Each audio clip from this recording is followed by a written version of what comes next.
Hi, I'm Jerome from BSBA-1I, and for today's video, I will show you some examples of patterns that we can see in nature or around us. Let's start.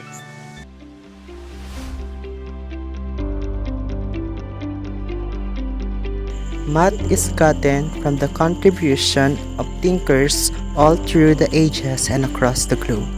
It gives us a method for figuring out patterns, to evaluate connections, and predict future.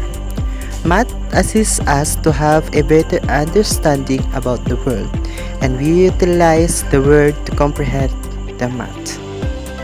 Surrounds, we see an incredible bright sea of living things, from the microscopic to the enormous.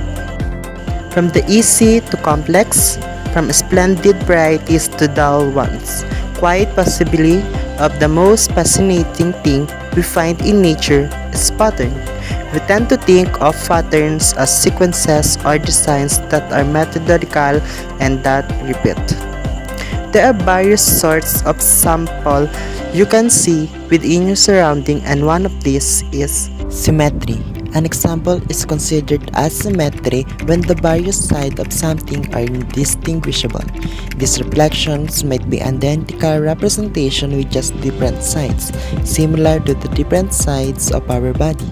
They might be balanced on a few sides. Fractals. Fractals are the never-ending pattern that recurrent endlessly as the pattern is iterated on an indefinitely smaller scale. Spiral. Spiral are one more typical example in nature that we see more often in living things. And lastly, the dendritic. This is the most widely recognized structure and seems to be the spreading example of tree roots. All these samples are just some of the different types of patterns in nature.